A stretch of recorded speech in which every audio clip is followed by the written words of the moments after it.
R6 type, उसकी मैंने photo भी भेज दी थी आपको। तो ओव्यूल 6 टाइप के थे, उसमें आपको मालूम है तो ओव्यूल्स आर 6 टाइप, जिसमें आपका ऑर्थोट्रोपस, एनाट्रोपस, एम्फीट्रोपस, कैम्पाइलोट्रोपस और सर्सिनोट्रोपस। देखिए जो आपका ऑर्थोट्रोपस है ये इनिशिएट आपका ओव्यूल होता है, सबसे पहला प्रकार का ओव्यूल है, दैट्स फाउंड इन पीपर, बेटल, पान वगैरह में पाया जाता है। और आपके जिम्नोस्पर्म्स में, सभी जिम्नोस्पर्म्स में आपका ऑर्थो का मतलब होता है इसमें आपका, तो ये सबसे ओल्डेस्ट में है। इसमें माउथ होता है जो माइक्रोपाइल, वो अपराइट होगा और ऑल सीरीज पर होंगे। क्या क्या? माइक्रोपाइल, एम्ब्रियो, सैक, चेलेजा और फ्यूनिकल, ये सब एक सीरीज पर रहते हैं और माउथ अपराइट होता है, दैट इज कॉल्ड ऑर्थोट्रोपस, या इसी को एट्रोपस भी बोलते हैं, आल्सो कॉल्ड एट्रोपस। फिर होता है इसी का इन्वर्स कर दीजिए 180 पर, अगर इसी को हम राउंड अप कर दें तो बन जाता है एनाट्रोपस। एनाट्रोपस ओव्यूल में क्या हो जाता है, बस वो जो माइक्रोपाइल अप था वो माइक्रोपाइल डाउनवर्ड हो जाएगा, और अब भी वो तीनों सीरीज पर ही रहेंगे, तीनों चीज़ें सीरीज पर रहेंगी। मतलब क्या क्या? माइक्रोपाइल, एम्ब्रियो सैक और आपका चेलेजा। फिर आपका आता है हेमीट्रोपस। हेमीट्रोपस वो रेननकुलस में होता है। सबसे ज़्यादा प्लांट में कौन सा मिलता है? एनाट्रोपस। और हेमीट्रोपस को कहते हैं हाफ एनाट्रोपस। एनाट्रोपस में 180 पर राउंड अप होता है, यहाँ पर हो जाएगा 90 डिग्री। किसके किसके साथ? माइक्रोपाइल, एम्ब्रियो सैक, चेलेजा और फ्यूनिकल के साथ यहाँ पर बन जाता है 90 डिग्री एंगल। तो इसे हेमीट्रोपस कहते हैं। रेननकुलस जैसे प्लांट्स में मिलता है, रेननकुलेसी फैमिली में मिलता है। फिर आपका होता है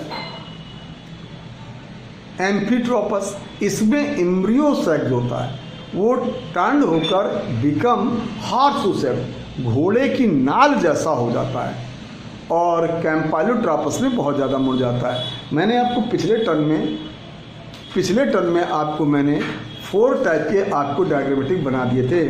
अब उसमें एम्फी या कैम्पाइलो में कोई एक बताया था, 3 तो बताए थे, आर्थो, एना और हेमी, 3 तो बताए थे। एक चौथा कौन सा बताया था? एम्फी या कैम्पाइलो। कैम्पाइलो में बहुत अधिक टर्न अप होता है। अब वही जो रह गए थे 2, तो उसको चलिए मैं तीनों ले लेता हूँ। तो अब देखिए आपको कैम्पाइलो में क्या होगा, इस तरह से टर्न अप हो जाएगा।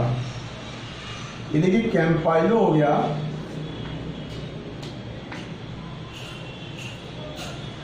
और ये एम्ब्रियो सैक है, और ये फ्यूनिकल है। ये आपका कैम्पाइलोट्रोपस है, ये माइक्रोपाइल है, और ये आपका चेलेजा है, और ये आपका एम्ब्रियो सैक है, और ये आपका फ्यूनिकल है। तो इसमें क्या होता है, बहुत अधिक मुड़ा हुआ, ये क्या है, तो इसको कहते हैं कैम्पाइलोट्रोपस। इसमें क्या होता है, बहुत अधिक मुड़ा हुआ होता है, अधिक मुड़ा हुआ, बहुत अधिक मुड़ा हुआ होता है। अब आप देखिए इसके बाद अगला आपका आता है एम्फीट्रोपस। एम्फी में क्या हो जाएगा, एम्ब्रियो सैक घोड़े की नाल जैसा हो जाएगा, एम्ब्रियो सैक घोड़े की नाल जैसा हो जाएगा। देखिए इस टाइप से मुड़कर ऐसा हो जाएगा, घोड़े की नाल जैसा। ये एम्ब्रियो सैक, और ये आपका चेलेजा, और ये आपका माइक्रोपाइल, और ये आपका फ्यूनिकल। अब यहाँ पर आप देख रहे हैं क्या कि एम्ब्रियो सैक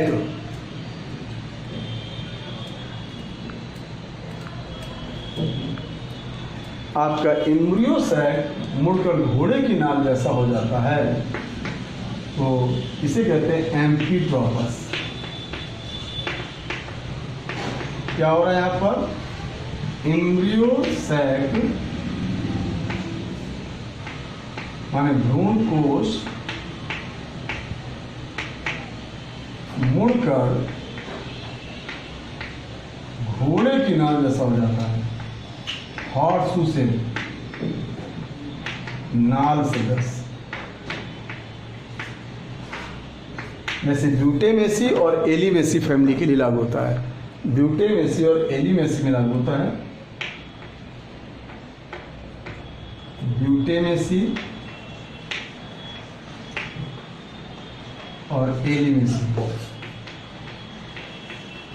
इस फैमिली के पौधों में ये आपका होता है। यहाँ पर घोड़े की नाल जैसा हो जाता है मुड़कर, और यहाँ पर क्या है, बहुत अधिक मुड़ा हुआ होता है। तो ये आपका मिलता कहाँ है? कुछ लेग्यूम और कुछ लेग्यूम पौधों में, वही मटर वगैरह में, कुछ लेग्यूम व क्रूसीफर में, मतलब सरसों गोभी वाले में ये वाला मिलता है। और सर्सिनोट्रॉपस में घूमकर 380 पर घूम जाएगा, पूरा फ्यूनिकल ऐसे घूम जाएगा, 380 पर घूम जाएगा। अब समझिएगा बात को, पूरा फ्यूनिकल 380 पर घूम जाएगा, राउंड अप हो जाएगा।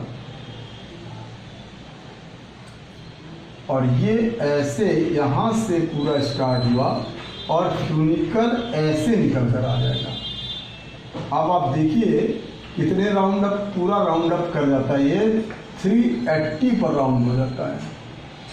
ये माइक्रोपाइल है, लेकिन ये फ्यूनिकल होता है, ये फ्यूनिकल है। फ्यूनिकल 380 डिग्री पर घूमकर 360 माने 490, 360 डिग्री पर 360 490 माने घूमकर कवर कर लेता है, घेरा बना लेता है, घेर लेता है। तो ये आपका होता है सर्सिनोट्रॉपस, इसको बोलते हैं सर्सिनोट्रॉपस। ये आपका कैक्टस में मिलता है, किसमें मिलता है? कैक्टस। ये कैक्टस है जिसको नागफनी, आपका कैक्टस, नागफनी और जीरोफाइट प्लांट जो होते हैं, जो आपके कहाँ होते हैं? सैंडी एरिया में ग्रोज होते हैं, दैट आर द सर्सिनोट्रॉपस। तो देखिए हर एक कंडीशन को देखिए, आपको मैंने 6 टाइप के बताए हैं, लेकिन एनसीईआरटी में मेनली 2 टाइप ही मेन माने जाते हैं, ऑर्थो और एना। तो ऑर्थो सबसे पहला है, एना सबसे ज़्यादा मिलता है। ऑर्थो का 180 पर घूमा हुआ एना होता है, 90 पर घूमा हुआ हेमी होता है, और बहुत ज़्यादा मुड़ा हुआ हो तो आपका कैम्पाइलो है। और जब एम्ब्रियो सैक मुड़कर कैसा हो जाता है? घोड़े की नाल, मेडिकल में बहुत आया ये, और तब उसे कहा जाता है एम्फीट्रॉपस। और जब फ्यूनिकल पूरा घूमकर पूरा घेर लेता, माने 360 पर जब वो घेरता है, तो उस कंडीशन को कहा जाता है सर्सिनोट्रॉपस। वो आपके कैक्टस ग्रुप में मिलता है, आपके अपुंसिया कैक्टस, तो नागफनी कैक्टस या एलो ऐसे प्लांट्स में मिलेगा, जीरोफाइटिक नेचर प्लांट्स में मिलता है। तो ये 6 टाइप के ओव्यूल थे, मैंने आपको 6 टाइप के ओव्यूल बता दिए, तो नोट कर लिया। एम्ब्रियो सैक डेवलपमेंट बहुत अच्छा क्वेश्चन है, schooling plus medical, most important question. इसमें 2 पॉइंट हैं जो मेडिकल के लिए बहुत ही अच्छा क्वेश्चन है। Embryo sac are female gametophyte, embryo sac are female gametophyte development, female gametophyte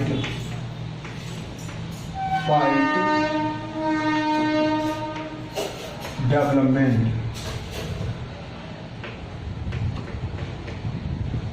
अच्छा, मतलब क्या हुआ? भ्रूण कोश या मादा युग्मकोद्भिद का विकास, मादा युग्मकोद्भिद का विकास।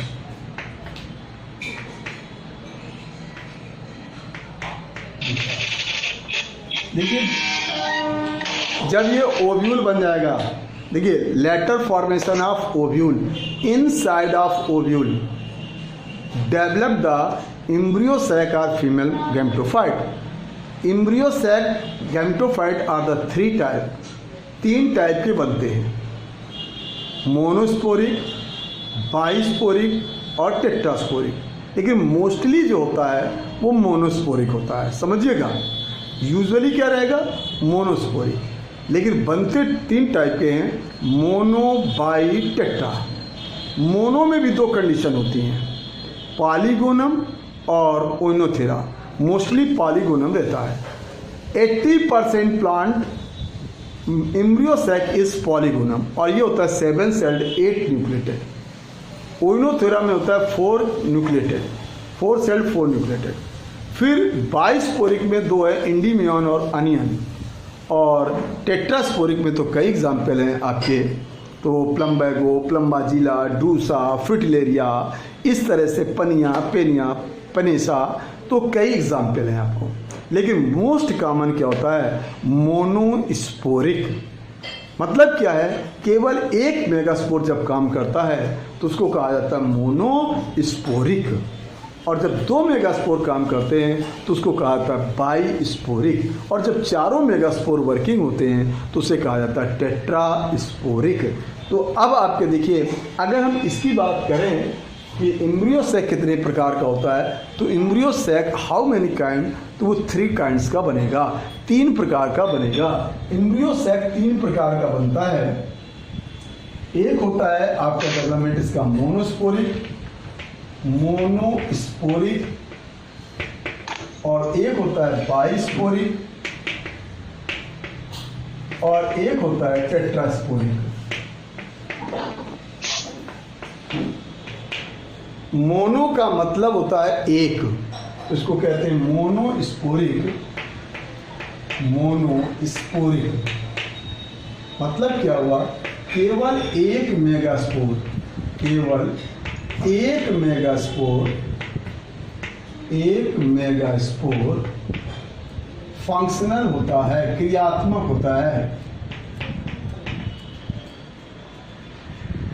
गुरु केंद्रक, गुरु बीजांड, फंक्शनल होता है, क्रियात्मक। शेष 3 नष्ट हो जाते हैं, नष्ट हो जाती है। अब इसमें 2 कंडीशन है, एक होता है पॉलीगोनम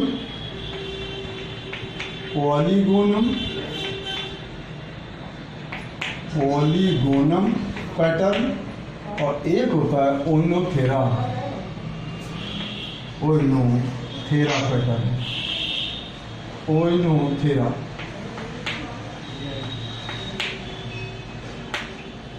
पॉलीगोनम सबसे ज़्यादा कौन सा पाया जाता है, 80% प्लांट में यही वाला पाया जाता है, पॉलीगोनम पैटर्न। इसमें क्या होगा, 7 सेल्ड 8 न्यूक्लिएटेड।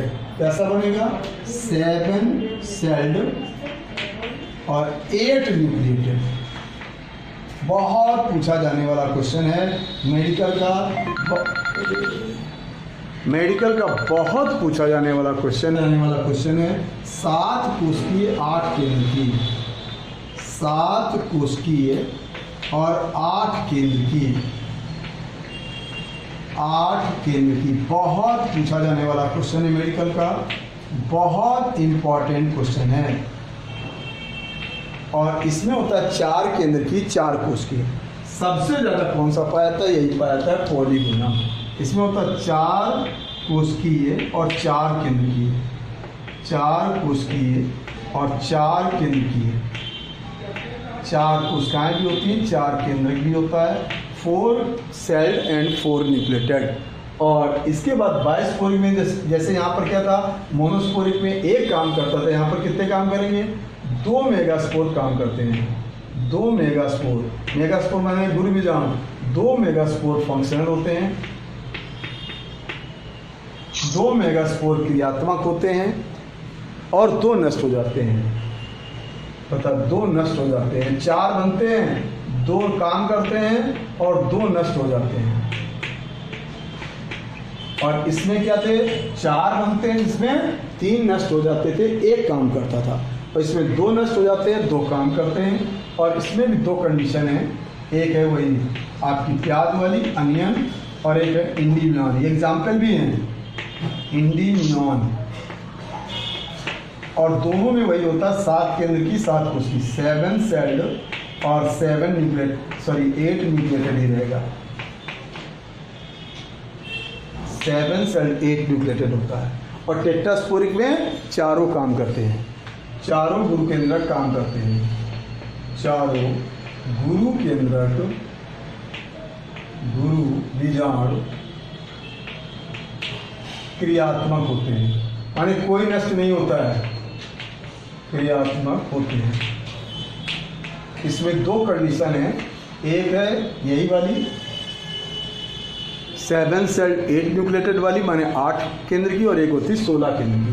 इसमें 8 केंद्र की है, कुछ पौधों में 8 केंद्र की होता है और कुछ पौधों में होता है 16 केंद्र की, 16 केंद्र की।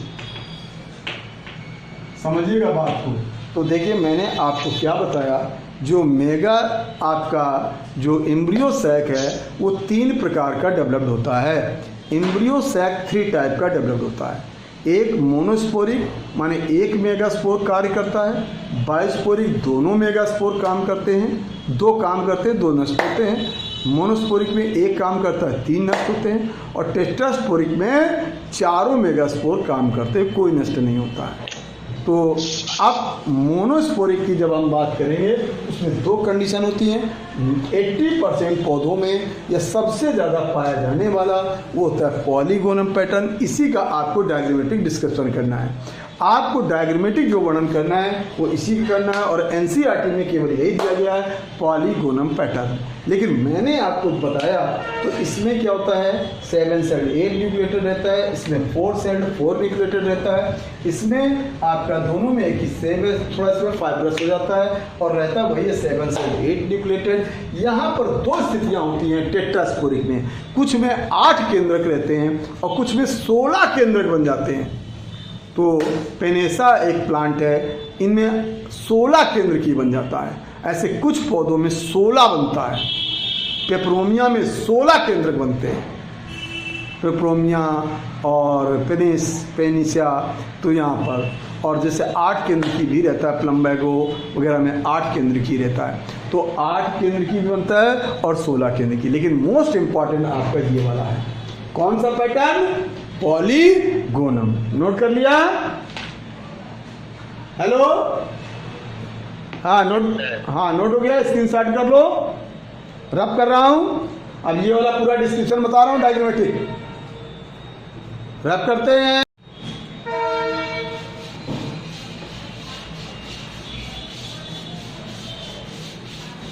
अब आपका पहला वाला है मोनोस्पोरिक एंड पॉलीगोनम पैटर्न। अब देखिए कहाँ पर ये क्रिया कैसे होती है।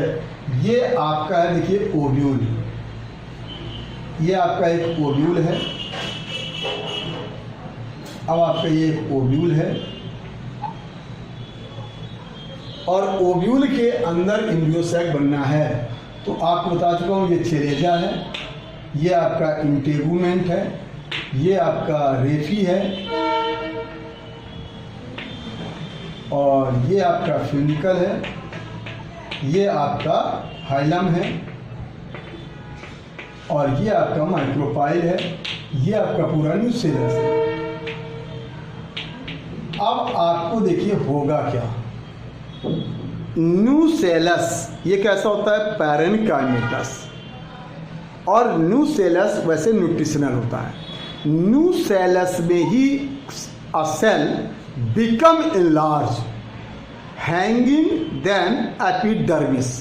न्यूसेलस इसी की सेल, ये देखिए इसका लेयर है, ये एपिडर्मिस, और इसी में इसकी सेल इनलार्ज होकर हैंगिंग हो जाएगी और ये इससे नीचे आ जाएगी। ये सेल इससे नीचे आ जाएगी और इसी को कहेंगे आर्चीस्पोरियल इनिशियल सेल। कौन सी सेल है ये? आर्चीस्पोरियल सेल है, आर्चीस्पोरियल सेल। समझिएगा बात को। तो आपका ये न्यूसेलस की सेल थी, किसका था? न्यूसेलस का पोषक। उसी की सेल, न्यूसेलस की कोई सेल नीचे की ओर हैंगिंग होकर लार्ज साइज में हो जाती है, बड़ी हो जाती है, उसको कहते हैं इनिशियल सेल। ये जो इनिशियल सेल होती है आर्चीस्पोरियल इनिशियल सेल, यही सेल आपकी डिवाइड होती है और इसमें 2 सेल हो जाती हैं। अब ये सेल आपकी डिवाइड होगी और इसमें 2 सेल हो जाएंगी। ये कहलाएगी पैराइटल। कौन सी सेल?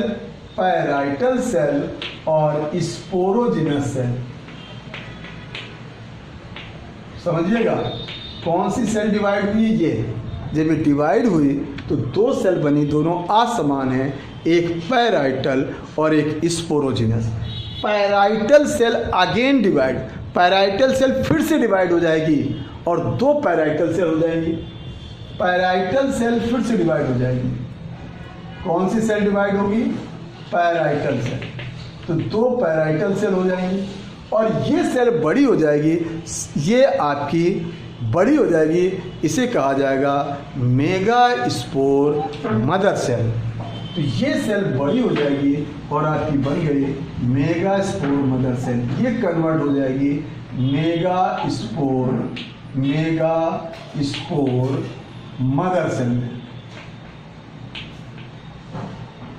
और ये 2 आपकी पैराइटल सेल, एक फर्स्ट पैराइटल है, फर्स्ट पैराइटल, और दूसरी हो गई सेकेंड पैराइटल, सेकेंड पैराइटल। तो पैराइटल सेल कितनी है? 2। और आपकी मेगा स्पोर सेल 1 बनेगी तो मेगा स्पोर मदर सेल कहलाएगी। जैसे वहाँ माइक्रोस्पोर मदर सेल मेल में होता था, यहाँ पर मेगा स्पोर मदर सेल होगी। तो एक सेल बड़ी हो जाएगी, पहले सेकेंडरी मेगा स्पोर, फिर वो बन जाएगा मेगा स्पोर मदर सेल। अब यही mega spore mother cell divide by meiosis, divide by meiosis और then form 4 mega spore. It's called megasporogenesis. क्या कहेंगे इसको? गुरु बीजाणु जनन। तो ये सेल आपकी जो है, आप देखिए इसी के आगे का डायग्राम, तो ये आपका पहला डायग्राम हुआ, ये आपका दूसरा डायग्राम हुआ, ये तीसरा हुआ और ये आपका चौथा। अब यही जो मेगा स्पोर मदर सेल है ये डिवाइड हो जाएगी आपकी किससे? मियोसिस से। Mega spore mother cell divide by meiosis और 4 सेल बन जाएंगी और ये चारों लीनियर में रहेंगी। समझिएगा, mega spore mother cell divide by meiosis, divide by meiosis. ये क्या हुआ है? तो mega spore mother cell, mega spore mother cell divide by meiosis, by meiosis क्या बनाया? 4 मेगा स्पोर। क्या बनाएगा ये? It form 4 mega spore. ये क्या हो जाएंगे? 4 मेगा स्पोर्स, 4 मेगा स्पोर्स। अब आपको मैंने बताया है कि जो आपका मोनोस्पोरिक होता है उसमें 3 मेगा स्पोर आर डीजेनरेट। कितने? 3 mega spore degenerate. 3 mega spore इसमें से डीजनरेट हो जाएंगे। किस एंड से डीजनरेट होंगे? तो एक चीज आपको ध्यान रखना है, degenerate from chalaza end, degenerate from chalaza end, sorry degenerate from micropylar. Chalaza वाला फंक्शनल होगा, ध्यान रखिएगा। ये अभी मेरा थोड़ा सा एक कंफ्यूजिंग वर्ड निकल गया था। हेलो सभी बच्चों, फिर से देखिए कौन, देखिए चेलेजा इंड वाला फंक्शनल होगा, चलेजा इंड वाला फंक्शनल होगा और माइक्रोपाइल इंड वाला डीजनरेट होंगे। तो अब आप देखिए यहाँ पर ये माइक्रोपाइल इंड है, यहाँ से इस साइड वाले ये मतलब नीचे वाले 3 नष्ट हो जाएंगे, ऊपर वाला एक वर्किंग होगा, तो उसको कहेंगे फंक्शनल मेगास्पोर। तो चलेजा इंड वाला फंक्शनल होगा, समझिएगा। तो आपका चलेजा इंड वाला ये फंक्शनल मेगास्पोर, फंक्शनल मेगास्पोर किधर वाला होगा? Chalaza end. ध्यान रखिएगा, चलेजा इंड वाला फंक्शनल होगा और degenerate micropylar end, micropyle end से नष्ट हो जाएंगे। कितने? 3D। अब जैसे ऐसा बनेगा ये पूरा कवर कर लेगा, ये सेल खत्म हो जाएगी और ये पूरा कवर हो गया और ये बन गया आपका एक अर्लियर एम्ब्रियो सैक। अब इसमें देखिए ये फंक्शनल मेगास्पोर आपका यहाँ पर है और ये 3 आपके डीजनरेट वाले हैं, ये 3 डीजनरेट वाले हैं। ये क्या है? डीजनरेट मेगास्पोर है, डीजनरेट मेगास्पोर। कितने हैं? 3। और ये आपका फंक्शनल मेगास्पोर है और ये बन गया आपका एक मोनोस्पोरिक एम्ब्रियोसाइक। और यहाँ पर क्या फॉर्म हो जाएंगे? वैक्यूल। ये सब क्या हो जाएंगे? वैक्यूल। अब आपका देखिए क्या है, ये जो मेगास्पोर अभी आपका कहाँ है? चलेजा इंड पर। ये आ जाएगा सेंटर पर। ये कहाँ जाएगा? सेंटर पर। अब ये आ गया सेंटर पर, यहाँ से ये मेगास्पोर आपका आ गया सेंटर पर। जब ये सेंटर पर आ गया तो यहाँ से वैक्यूल इंड्स पर हो गए, वैक्यूल इंड पर हो गए और ये आ गया सेंटर पर। तो ये आपका मूव कर लिया ये megaspore centre, functional megaspore, functional megaspore कहाँ पहुँच गया? सेंटर पर। ये सेंटर पर आ गया, मध्य में आ जाता है। जैसे ये मध्य में आ जाता है अब क्या होगा? जैसे मध्य में आएगा ये माइटोसिस से डिवाइड होगा, बिल्कुल सेम बराबर बराबर की 2 सेल बना लेगा। तो ये फंक्शनल मेगास्पोर अब आपका डिवाइड हुआ और 2 सेल हो गई, समझिएगा। देखिए 2 सेल हो गई और यहाँ पर वैक्यूल है। आप देखिए 2 सेल हो गए, एक सेल ऊपर माने चलेजा इंड पर चली जाएगी और एक सेल माइक्रोपाइल इंड पर आ जाएगी।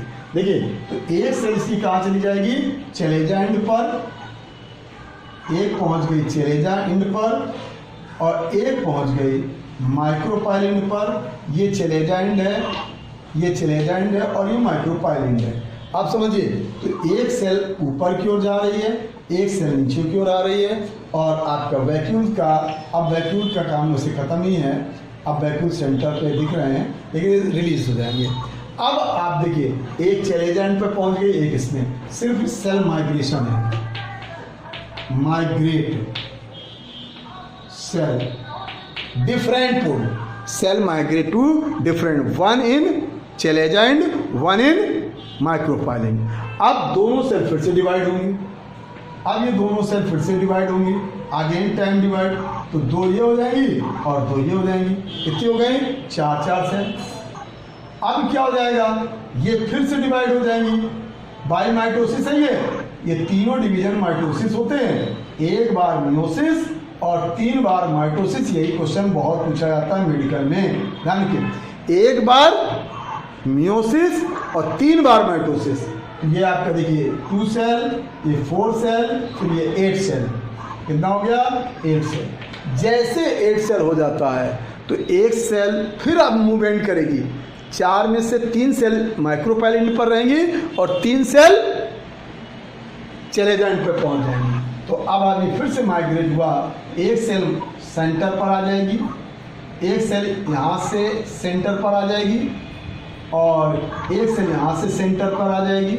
ऊपर आपकी देखिए 3 सेल और आपकी नीचे भी आपकी 3 सेल, 3 सेल बची और एक सेंटर में जैसे आएगी तो ये मिल जाएगी और दोनों का साइटोगेमी हो जाएगी, माने फ्लूइड दोनों का मिल जाएगा but no fuse the nucleus. ये स्पेशलाइजेशन आपको माइंड में रखना है। और इस तरह से देखिए 7 सेल्ड 8 न्यूक्लिएटेड हो जाएगा। अब ये देखिए 3 सेल और ये देखिए 3 सेल और ये दोनों सेल आपकी मिलकर एक सेल हो गई और न्यूक्लियस 2 रहेंगे। तो अब ये आपका क्या हो गया, 7 सेल्ड 8 न्यूक्लिएटेड। कैसा हो गया, अब आप देखिए ये 7 सेल्ड 8 न्यूक्लिएटेड। अब कौन कौन सी 3 सेल हैं, अब आपकी सेल देखिए, तो जो चलेजा एंड पर 3 सेल होती हैं उन्हें बोलते हैं antipodal. Towards chalaza end 3 cell called antipodal cell. Chalaza end पर एंटीपोडल हिंदी में बोलते हैं प्रतिमुख कोशिकाएं, और बीच वाली को जहाँ पर 2 सेल के साइटोप्लाज्म मिलकर एक बनता है और केंद्रक दोनों के अलग अलग रहते हैं, उसको कहते हैं पोलर सेल या सेकेंडरी सेल, जो एंडोस्पर्म बनाएगी आगे जाके निषेचन के बाद। और माइक्रोपाइलेट पर जो 3 सेल हैं उसमें एक जो बीच पर होती है बड़ी सेल उसे एग सेल कहते हैं, और 2 सहायक कोशिकाएं होती हैं उन्हें सिनर्जिड सेल कहते हैं। तो टोटल 7 सेल्ड 8, देखिए 3 सेल 4 सेल 5 6 7 न्यूक्लियस गिनिए तो 1 2 3 4 5 6 7 8, तो 7 सेल्ड 8 न्यूक्लिएटेड। तो यहाँ पर ये आपकी एग सेल है, ये आपकी एग सेल है, ये आपकी सिनर्जिड सेल है, सिनर्जिड सेल है सहायक कोशिका, और ये आपकी एंटीपोडल है, ये आपकी एंटीपोडल सेल है। अब आप देखिए, तो अब ये पूरा एम्ब्रियो सैक हुआ, यहाँ पर फिट हो जाएगा। तो अब आप देखिए ये चीज पूरी, ये जो आपका है वो यहाँ पर फिट हो गया। ये एम्ब्रियो सैक 7 सेल्ड 8 न्यूक्लिएटेड। अब ये ओव्यूल डेवलप्ड हो गया, लेकिन ये वाला पोर्शन हैप्लॉइड होगा, ये वाला अंदर वाला पोर्शन हैप्लॉइड होगा, शेष आपका डायप्लॉइड होगा। यहाँ से हैप्लॉइड हो गया, इसके बाद हैप्लॉइड, ये डायप्लॉइड है, इसके बाद हैप्लॉइड हो गया। क्यों? क्योंकि इसके बाद कौन सा डिवीजन हो रहा है, मियोसिस। तो ये हैप्लॉइड हो गया। और ये आपकी देखिए 3 सेल यहाँ पर है या 1 सेल यहाँ पर है 2 केंद्रक वाली, और 3 सेल यहाँ पर है, और ये वाली आपकी एंटीपोडल है, ये एंटीपोडल है, ये पोलर सेल है, ये पोलर सेल है, और ये एग सेल है, और ये सिनर्जिड सेल है। अब आप देखिए, तो अब आपका ये पूरा बन गया वेल डेवलप्ड। इसी को पोलर या सेकेंडरी सेल बोलते हैं, पोलर और सेकेंडरी सेल। अब आपकी हिंदी लेवलिंग में कर चुका हूँ, फिर एक डायग्राम अलग से बना के हिंदी लेवलिंग कर दे रहा हूँ। अब देखिए फिर से समझ लीजिए, बहुत अच्छा क्वेश्चन है, बहुत इंपॉर्टेंट क्वेश्चन है। हाँ देखिए, कुछ बच्चे नए जुड़े हैं, उनको ध्यान रखिए। अभी थोड़ी देर में, अभी थोड़ी मैं आपको क्या बता रहा था, तो देखिए एम्ब्रियो सैक कौन सा डेवलपमेंट बताया मैंने आपको, मोनोस्पोरिक। पहला क्वेश्चन इसमें क्या पूछा जाएगा, सुनिए, मेगास्पोरोजेनेसिस। जैसे वहाँ पर पढ़ाया था, मेल के लिए पढ़ाया था माइक्रो स्पोरोजेनेसिस, फीमेल के लिए उसी को कहते हैं मेगास्पोरोजेनेसिस। तो development of megaspore in ovule that is called megasporogenesis. देखिए ओव्यूल के अंदर, बीजांड के अंदर मेगास्पोर के बनने की क्रिया, बीजांड के अंदर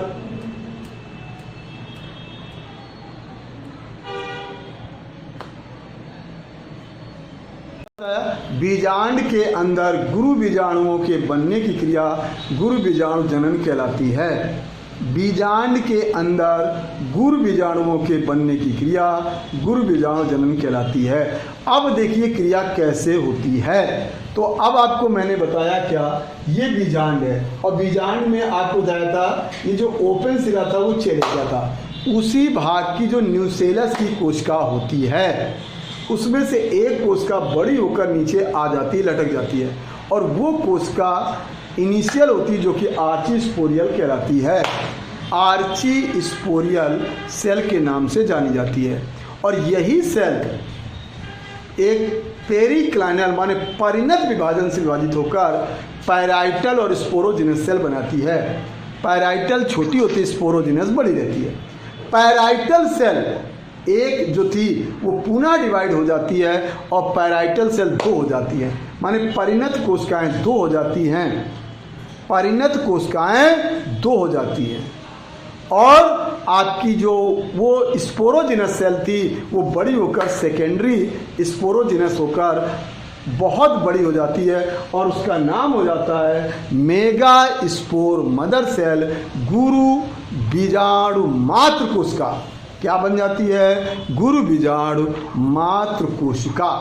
अब जब गुरु बीजाणु मात्र कोशिका बन जाती है, जो 2 पैराइटल सेल है वो आगे काम करेंगी। अब आपकी क्या हो जाएगा? तो जो गुरु बीजाणु मात्र कोशिका है उसमें अर्धसूत्री विभाजन होता है, मियोसिस डिवीजन होता है और 4 मेगा स्पोर बनते हैं, 4 मेगा स्पोर बनते हैं और चारों रेखीय क्रम में लगे होते हैं। 4 मेगा स्पोर बनते हैं, चारों रेखीय क्रम में, लीनियर क्रम में लगे होते हैं, लीनियर रेखीय क्रम में लगे होते हैं, 4 बनते हैं क्योंकि अर्धसूत्री, और यहीं से हैप्लाइड हो जाता है। अब जब ये हो जाता है तो अब आपके बाद उसके बाद क्या होगा? तो जो पैराइटल सेल होती हैं वो कवर बनाने लगती है और वो आपका एम्ब्रियो सैक बनाएगा। उसमें से 3 कहाँ से नष्ट होंगी? माइक्रोपाइल सिरे से।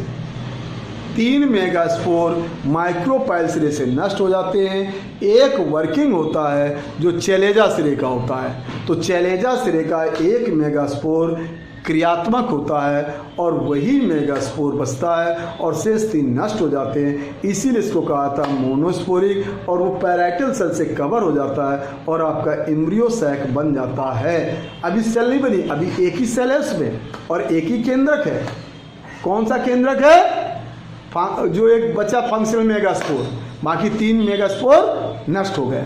अब जो बचा चलेगा एंड वाला वो आपका भी सिरे पर था, अब वो सेंटर पे आ जाएगा और वैक्यूल आपके सिरों पर चले जाएंगे, वैक्यूल सिरों पर हो जाएंगे और सेल सेंटर पर हो जाएगी। सेल में माइटोसिस होगा तो 2 सेल हो जाएंगी। वैसे माइटोसिस 3 बार होगा, पहले से 2, फिर दूसरे से 4 हो जाएंगी, तीसरे से 8। लेकिन अब क्या, जैसे 2 बनी तो फिर से माइग्रेट हो जाएंगी, एक ऊपरी सिरे पर, एक निचले सिरे पर, मतलब एक चेलेजा सिरे पर चली जाएगी और एक आपकी माइक्रोपाइल सिरे पर आ जाएगी और वैक्यूल जो सिरों पर थे वो सेंटर पे आ जाएंगे। अब क्या होगा? अब वो 2 बार फिर जो रह गया था डिवीजन डिवाइड हो जाएगा, तो ऊपर 2 बार डिवीजन होगा तो ऊपर 4 सेल हो जाएंगी और नीचे बार डिवीजन होगा माइटोसिस 2 बार तो 4 सेल, टोटल 3 बार माइटोसिस, 1 बार मियोसिस। अब क्या है कि वो जो 8 सेल हो गई, 4 ऊपर 4 नीचे, तो 4 चेलेजा सिरे से 1 सेल हट जाएगी और बीजांड द्वार में जो 4 सेल है उनमें से 1 सेल हट जाएगी और वो सेल बीच में आकर मिल जाएगी। सुनिएगा, बीच में आकर मिल जाएगी। तो अब ऊपर वाली एक और नीचे वाली एक बीच में मिलेगी, मिलते ही उनका साइटोप्लाज्म माने साइटोगैमी हो जाएगा। साइटोगैमी का मतलब होता है उनका साइटोप्लाज्म मिलन कर लेगा, लेकिन न्यूक्लियस फ्यूज नहीं होगा। और इस सेल को पोलार सेल या सेकेंडरी सेल के नाम से जानते हैं। तो ये बीच वाली सेल को पोलार सेल या सेकेंडरी सेल कहते हैं और चेलेजा सिरे की जो 3 सेल है वो प्रतिमुख कोशिकाएं कहलाती हैं और बीजांड द्वार के सिरे की जो 3 कोशिकाएं होती हैं उनमें एक बीच की कोशिका आपकी कहलाती है, उसमें एक बीच की जो कोशिका होती है वो अंड कोशिका कहलाती है, एग सेल, और शेष 2 कोशिकाएं जो आपकी होती हैं उनको कहते हैं हम सिनर्जिक सेल, सहायक कोशिकाएं। तो सहायक कोशिका, अंड कोशिका, ध्रुवीय कोशिका और प्रतिमुख कोशिका है। टोटल इसमें 7 सेल्ड और 8 केंद्रक होते हैं। कोशिकाएं 7 होती हैं, कोशिकाएं 7 होती हैं, कोशिकाएं 7 होती हैं और केंद्रक 8 होते हैं। कोशिकाएं 7 होती हैं, केंद्रक 8 होते हैं। इस प्रकार से ये आपका बन जाता है 7 सेल्ड 8 न्यूक्लिएटेड। और बहुत अच्छा क्वेश्चन है, मेडिकल में इसमें पूछा क्या जाएगा, कितने बार माइटोसिस होता है, कितने बार मियोसिस। तो माइटोसिस होता है 3 बार, मियोसिस होता है 1 बार। और 7 सेल्ड 8 न्यूक्लिएटेड बनता है। मोनोस्पोरिक में एक ही मेगास्पोर कार्य करता है, 3 नष्ट होते हैं। कहाँ से 3 नष्ट होते हैं ये ध्यान रखना है, कौन से 3 नष्ट होते हैं, तो वो आपके माइक्रोपाइल इंड से नष्ट होते हैं, चलेजा वाला काम करता है। तो अब आपकी देखिए, अब आपकी जो क्लास है ये अगली क्लास केमिस्ट्री की आ रही है, तो इस क्लास को यहीं पर कर रहे हैं, ऑफ कर रहे हैं। और इसका मैं वीडियो तो आपको मिल जाएगा कल, वीडियो कल परसों में पहुंच जाएगा। और विकास कैसा माध्यमिक बहुविध बना, 7 celled 8 nucleated. 7 cell 3 cell chalaza end पर है, उन्हें प्रतिमुख कहेंगे। 3 सेल बीजांड द्वार के सिरे पर, उसमें 1 सेल बड़ी अंडकोशिका, 2 छोटी सहायक कोशिका, और सेंटर पर मध्य में 2 कोशिकाएं मिलकर 1 कोशिका बनती है, लेकिन केंद्रक का मिलन नहीं होता है, इसीलिए उसे ध्रुवी कोशिका या उसे हम सेकेंडरी कोशिका कहते हैं। तो ध्रुवी कोशिका या सेकेंडरी कोशिका कहते हैं। बाकी नेक्स्ट टर्न पर होगा। बाय।